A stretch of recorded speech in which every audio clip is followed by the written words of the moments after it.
కేసీఆర్ కేటీఆర్ నిర్ణయమే అయితే క్షమించరాని తప్పే. హరీష్ రావు జగదీష్ల పైన కోపం లేదు. సూర్యాపేటలో మీడియాతో కల్వకుంట్ల కవిత. ఇగో సాధారణంగా కుక్క ఒక తోకను ఊపుతుంది, కుక్క తోకను ఊపుతుంది, కానీ బీఆర్ఎస్లో తోకనే కుక్కను ఊపే పరిస్థితుందట. కాంగ్రెస్ సభ్యులు హరీష్ రావును తిడితే బీఆర్ఎస్ వారందరినీ సభకు రాకుండా హరీష్ రావు సొంత నిర్ణయంతో సమావేశాలు బహిష్కరించారు. మరి కాంగ్రెస్ వాళ్ళు కేసీఆర్ను తిడితే ఎందుకు స్పందించలేదని ప్రశ్నించారు. హరీష్ రావు బీఆర్ఎస్లో ఒక గ్రూప్ను తయారు చేసుకుంటున్నాడు. బాయ్కాట్ డ్రామా ఖచ్చితంగా ఆయనదే అని తాను బలంగా నమ్ముతున్నా. ఆదివారం సూర్యాపేట జిల్లా కేంద్రంలోని దురాజ్పల్లిలో కవిత మీడియాతో మాట్లాడారు. అసెంబ్లీ శీతాకాల సమావేశాలు బహిష్కరించాలన్న నిర్ణయం హరీష్ రావు తీసుకున్నదా లేక బీఆర్ఎస్ పార్టీ నిర్ణయమా అనేది ప్రజలకు తెలపాలి. ఒకవేళ అది కేసీఆర్ కేటీఆర్ నిర్ణయం అయితే క్షమించరాని తప్పు చేసినట్లే అని అసెంబ్లీలో మాట్లాడే అవకాశాన్ని వదిలిపెట్టి బయట సభలు పెడితే ఎలా నమ్ముతారు, ఎవరు నమ్ముతారని పేర్కొన్నారు. ప్రతిపక్షమే లేకుండా సభ జరగడంతో పాలకపక్షం అడ్డగోలుగా అబద్ధాలు చెప్పింది. కృష్ణానదిలో తక్కువ నీటి వాటాను ఒప్పుకుంటూ హరీష్ రావు సంతకం చేశారన్న అధికార పక్షం ఆరోపణలపై ఆయన సమాధానం చెప్పాలి.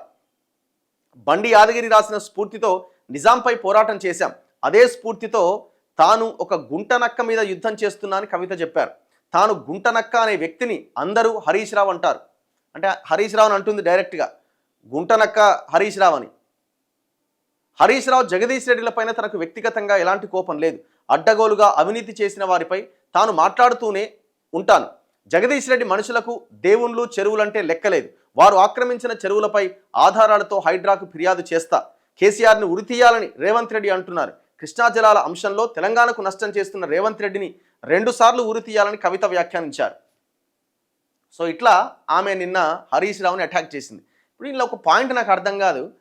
ఈ హరీష్ రావు కూడా కొంచెం కూడా కొద్దిగానైనా సెల్ఫ్ రెస్పెక్ట్ లేకపోతే ఇంకోటి లేవా? నీకు అర్థమవుతుందా? రెండే ఉన్నాయి ఇక్కడ. ఒకటి కేసీఆర్ కేటీఆర్ ఈయన సంతోష్ రావు కేసీఆర్ వైఫ్ వీళ్ళందరూ ఫ్యామిలీ అంతా కలిసి నిన్ను బయటికి పంపడానికి కవితతోని డ్రామా నడిపిస్తున్నారా? ఇదన్నా అయి ఉండాలి. రెండోది ఇటు రేవంత్ రెడ్డో లేకపోతే ఆమె వెనకాల ఇంకెవరన్నా ఉండి హరీష్ ఒక్కరిని బయటికి లాగగలిగితే పార్టీ కొలాప్స్ అవుతుందని ఒక ప్లాన్ అన్నా చేసి ఉండాలి. ఈ రెండు తప్ప ఇంకొకటి ఏమి ఉండదు అక్కడ. ఆమె ఒకవేళ పార్టీ పెట్టి ఏం చేసినా వీళ్ళని నాశనం చేయడానికి ఆమె ఉపయోగపడుతుంది తప్ప, ఒకరిని డిస్ట్రాయ్ చేయడానికి ఉపయోగపడుతుంది తప్ప ఆమె ఏదో ముఖ్యమంత్రి అయిపోయి ఇంకేదో చేసే అంత సినిమా లేదు అక్కడ. సో ఇటువంటి పరిస్థితుల్లో మరి హరీష్ రావు మీకు ఆల్రెడీ 60-65 ఏళ్ళు వచ్చినాయి కదా, ఇంకెన్ని రోజులు రాజకీయం చేయగలుగుతారు మీరు? ప్రతిరోజు పచ్చిగా తిడుతుంటేనే మీకు కనీసం సెల్ఫ్ రెస్పెక్ట్ లేదా? గుంటనక్క అంటుంది, కుక్కతోక అంటుంది, ఎన్ని అనాలను అని అంటుంది, అయినా కూడా పడుతున్నారు మీరు. ఎందుకు ఇంకా బానిస బతుకు? మళ్ళా ఏదో కేసీఆర్కి ఏదో మెప్పు సాధించడానికి పవర్ పాయింట్ ప్రజెంటేషను అదోటి ఇదోటి, మీరు తప్ప ఆ పార్టీలో ఒకటి పని చేస్తలేడు. కేటీఆర్ చూడండి ఎపిసోడ్ మొత్తం సైలెంట్గా ఉన్నాడు. ఎక్కడన్నా కనబడుతుండా? నువ్వేమో మాట్లాడుతున్నావు, జర పార్టీని జర అటు ఇటు ఊపుతున్న లోపు వస్తున్నాడు, మనోడు మైక్ పడుతున్నాడు, దిబిక్కిని ఎత్తేస్తున్నాడు. ఏదో ఒక మాటనో ఏదో ఒకటి అంటున్నాడు, దిబిక్కిని ఎత్తేస్తున్నాడు. ఇంక నువ్వు ఆలోచించకపోతే ఇక అయిపోయింది. ఇప్పుడు ఇంకొక 60-65 ఏళ్ళు వచ్చినాయి, ఇంకెన్నేళ్ళు రాజకీయం చేయగలుగుతావు?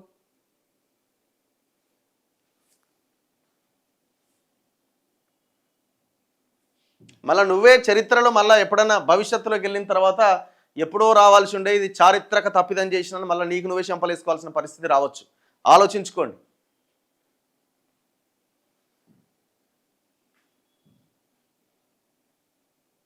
చలో పబ్లిక్ కామెంట్స్ చూద్దాం, ప్రజలు ఏమనుకుంటున్నారు.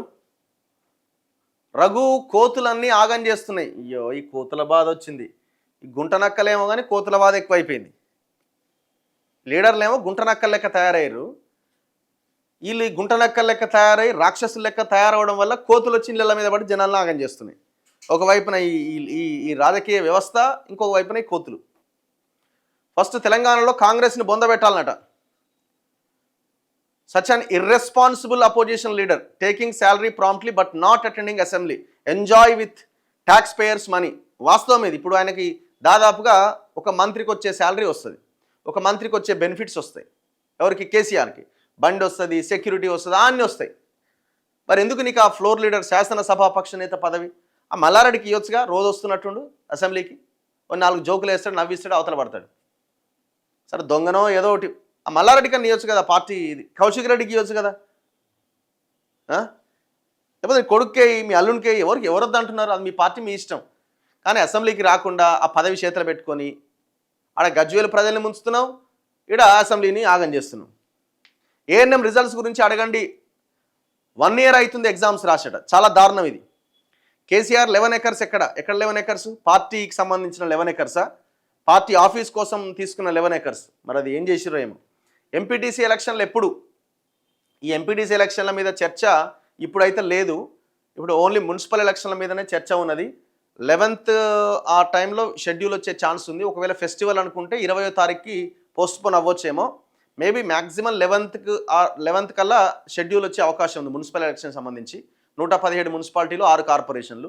సో దాని తర్వాత ఇప్పుడు అన్ని ఎగ్జామ్స్ సీజన్, ఇప్పుడు మార్చ్ ఏప్రిల్ ఇదంతా కూడా ఎగ్జామ్స్ ఉంటాయి. సో కాబట్టి ఇప్పుడు ఎలక్షన్స్ ఉండవు. మళ్ళీ ఇప్పుడు జిహెచ్ఎంసీ ఒకటి ఉన్నది మున్సిపల్ అయిపోగానే, ఎప్పుడు జూన్ జూలైలో జిహెచ్ఎంసీని 3 ముక్కలు చేసిరు కదా. సో ఆ జిహెచ్ఎంసీ ఎలక్షన్ మరి ముందే ఎంపీటీసీ జెడ్పీటీసీ ఉంటుందా, చూడాలి మరి ఏం జరుగుతుంది అన్నది.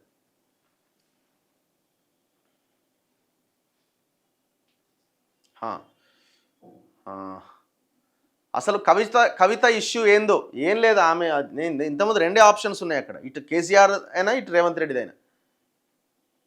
రైతు భరోసా గురించి తెలుసుకోండి. రైతు భరోసా ఎంపీటీసీ జెడ్పీటీసీ ఎలక్షన్లు పెట్టాలి అనుకునే ముందు ఆ రైతు భరోసా ఇస్తాడు. సింగిల్ కిడ్నీ ఉంటే ఆసరా పెన్షన్ ఇవ్వరాట. ఓర్ నాయన, నాకు తెలియదు బ్రదర్ ఇదిగా ఏమో. అంటే వాళ్ళు హ్యాండిక్యాప్డ్ కిందికి వస్తారా రారా అన్నది కావచ్చు మీది, రాకపోవచ్చేమో నేను అనుకోవడం. We are the people are main culprits for corruption by politicians అట. Patancheru MLA brother Madhu join back in BRS in presence of Harish Rao అట. ఓహో, ఆయన ఇల్లున్నాడా ఏం చెప్పలేడు ఆయన. మరి వీళ్ళకైనా సిగ్గుండాలి కదా, ఈ గవర్నమెంట్లో ఉన్న వాళ్ళకైనా సిగ్గుండాలి కదా.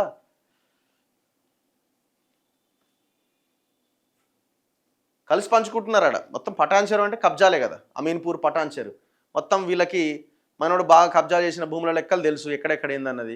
సో కాబట్టి పక్కన పెట్టుకున్నారు ఈ వేం నరేందర్ రెడ్డి బ్యాచ్ అంతా కలిసి. బోనస్ గురించి అడగండి, బోనస్ వస్తలేదు. హరీష్ రావు నువ్వు ముందు అబద్ధాలు ఆడకు, ఒక్క రోడ్డు కూడా సరిగ్గా లేదన్న 2026లో కూడా రోడ్స్ గురించి అడగాల్సి వస్తుంది పొలిటికల్ లీడర్లని.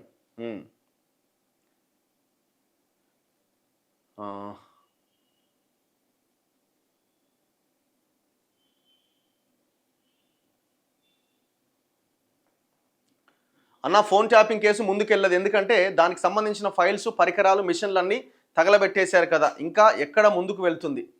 చిత్తశుద్ధి ఉంటే ముందుకెళ్తుంది. అసలు ఆ కేసును ముందుకు తీసుకెళ్ళాలని ఆలోచన వీళ్ళకు ఉందా లేదా అన్నది పాయింట్ కదా. అన్ని ఎవిడెన్సెస్ ఉన్నాయి, అసలు అక్కడ ఎవిడెన్స్ లేదనడానికి అవకాశం లేదు. విజయపాల రైతుల గురించి మాట్లాడండి. పెట్టిన మెసేజ్ మళ్ళీ పెట్టకండి దయచేసి. తెలంగాణలో ఆంధ్ర వాళ్ళ విగ్రహాలు అవసరమా అన్న, మన వాళ్ళ విగ్రహాలు ఎందుకు పెట్టరు? ఎందుకంటే వీళ్ళు మన సోయితో ఉన్న లీడర్లు కాదు కదా, వీళ్ళు తెలంగాణ సోయితో పనిచేస్తున్న లీడర్లు కాదు కదా, మనం కూడా అడగం. వికారాబాద్ నియోజకవర్గంలో రోడ్లు బాలేవట, స్పీకర్ స్పందించాలన్నట, ఆయన నియోజకవర్గమే అది. రగన్న రిటైర్డ్ ఎంప్లాయీస్ చెలో అసెంబ్లీ కార్యక్రమాన్ని మంచిగా కవరింగ్ చేయండి. ఎప్పుడుంది బ్రదర్ ఇది? ప్లీజ్ ఆర్టీసీ గురించి మాట్లాడండి.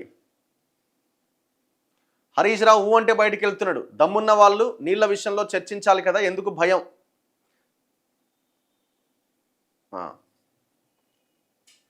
మా ఊర్లో స్కూల్ మూసేయడానికి సిద్ధంగా ఉంది, పట్టించుకునే నాథుడే లేడట. కొన్ని వేల స్కూళ్ళు మూతపడ్డాయి. అసలు మనం అడిగితే కదా, ఫస్ట్ ప్రజలుగా మనం అడిగితే కదా, ఎలక్షన్లలో వాడు ఓట్లేసి అరే నా స్కూల్ ఎందుకు లేదురా మా ఊర్లో, జరిగి ఈ స్కూల్ గురించి మాట్లాడంటే అడుగుతున్నావా మనం? ఏమా ఈసారి ఎంత ఇస్తున్నావు, 2,000, 3,000, 5,000 అని అడుగుతున్నాం మనం. అన్న 2 లక్షల రుణమాఫీ చేయమని చెప్పండి. వాళ్ళు మొత్తం చేసేసినామని డప్పు కొట్టుకుంటున్నారు. ఇక ఆయన ఇంకా మిగిలిపోయింది చేస్తాడు ఆయన. అన్న లైసెన్స్ సర్వేయర్ల గురించి సమస్య గురించి మాట్లాడండి.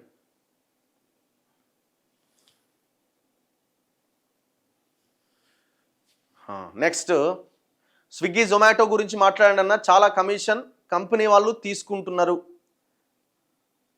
చిట్యాల పోలీస్ స్టేషన్లో కంప్లైంట్ ఇచ్చి 2 నెలలు అయిందట, ఇంతవరకు నో ఎఫ్ఐఆర్ అట.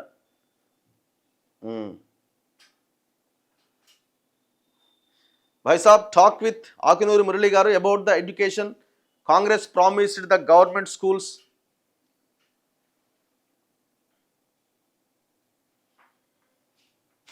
వలిగొండలో వెల్వర్తి విలేజ్లో రోడ్డు అస్సలు బాగాలేదట. మా ఊరు గురించి రాస్తున్నారు అక్కడ. ఓకే,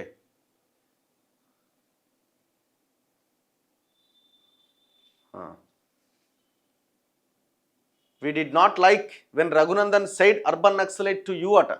నన్ను ఆయన అర్బన్ నక్సలైట్ అన్న పదాన్ని మేము తీసుకోవట్లేదు. We are watching everyday from Canada.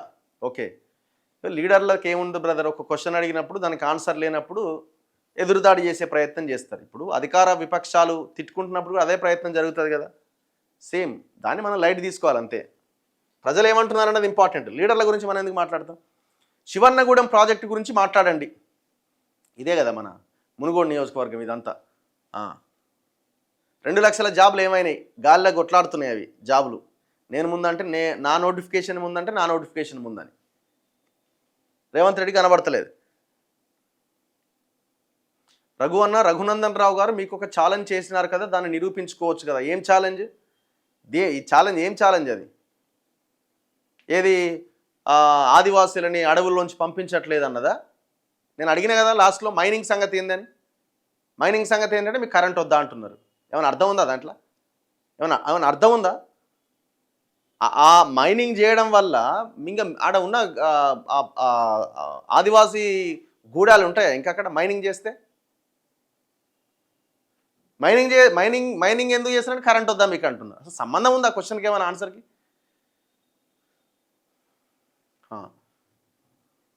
దుబ్బాకలో రోడ్ల పరిస్థితి దయనీయంగా మారింది. కొంచెం దుబ్బాక కోసం కూడా మాట్లాడండి తప్పకుండా. అవుట్ సోర్సింగ్ ఎంప్లాయీస్ గురించి మాట్లాడండి. అన్న యూరియా దొరుకుతలేదు, దారుణంగా ఉంది పరిస్థితి. చలో, హరీష్ రావు పరిపాలనా అనుభవం ఉన్నప్పటికీ విధానాల్లో స్పష్టత లోపించిందనే ఆరోపణలు వినిపిస్తున్నాయి. ప్రభుత్వ వైఫల్యాలకు బాధ్యత వహించకుండా సమర్థించుకుంటున్నాడట. అట్లే ఉంటుంది కదా మరి.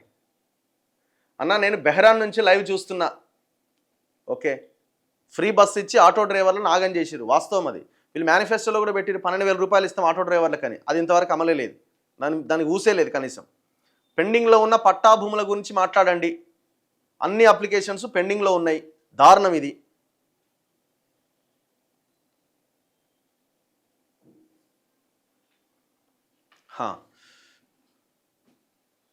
నువ్వు మాట్లాడవు, నీ కావలసిన పార్టీ వచ్చింది కదా.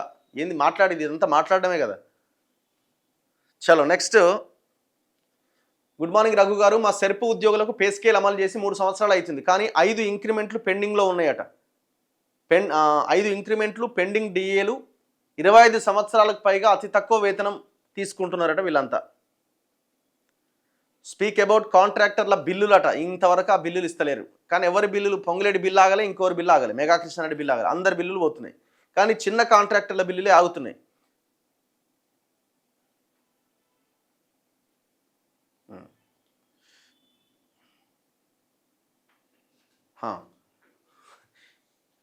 చలో నెక్స్ట్. అసెంబ్లీకి రాని వాళ్ళ జీతం కట్ చేయాలి. కట్ చేయడం కాదు అసలు. అసెంబ్లీకి గనక రాకపోతే, సరైన కారణం చూపించకపోతే వాళ్ళ మీద వేటు పడాలి అసలు యాక్చువల్గా. రఘుభాయ్, మీకు బీజేపీ అంటే ఎందుకంత కోపం అట? ఎవడు చెప్పిండు బీజేపీ అంటే కోపం అని? దుబ్బాకలో రఘునందన్ రావు గెలుపులో మేము పనిచేసిన వీడియోలు మేము చేసినది ఆయనకు ఉపయోగపడలేదా?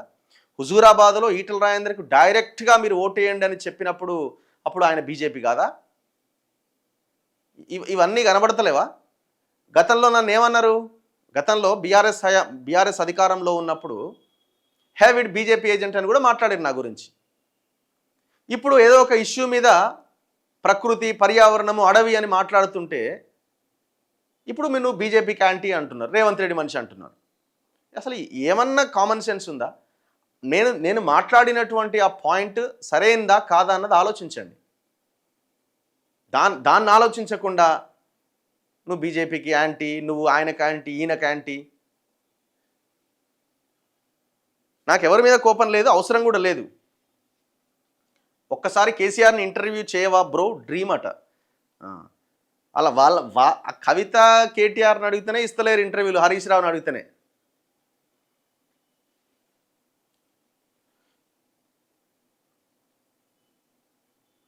భువనగిరిలో ప్రైవేట్ చిన్నపిల్లల దవాఖాన్ల వాళ్ళట చిన్నదానికి అయిన దానికి కాందానికి ఉప్పల్ మిరాకిల్ హాస్పిటల్కి పంపుతున్నారట. అక్కడ లక్షలకు లక్షల బిల్లు వేసి కమిషన్లు తీసుకుంటున్నారట. గ్రామ పంచాయతీ సిబ్బంది గురించి మాట్లాడండి.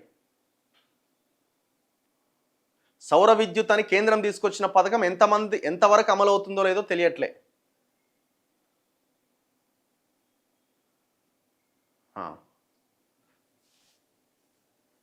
కవిత అక్కజాలు అన్న బీఆర్ఎస్ని ఎండగట్టడానికి. ఆమె ఒక్కతే నాశనం చేస్తుంది, ఎవరు అవసరం లేదు. కవిత జాలు ఒకటి బయట ఉండి కేటీఆర్ ఒక్కటి చాలు మైక్ అందుకుంటే. ఏం చేయొద్దు. కాంగ్రెస్ వాళ్ళు ఏమంటారు తెలుసా, కేటీఆరే ఉండాలంటారు వాళ్ళు, కేటీఆరే ఉండాలంటారు వాళ్ళు. ఇక ఆయన కూడా నాకే కావాలని ఆయన కూడా అంటున్నాడు. సో కాబట్టి అది దినదినాభివృద్ధి చెందుతుంటుంది ఆ పార్టీ.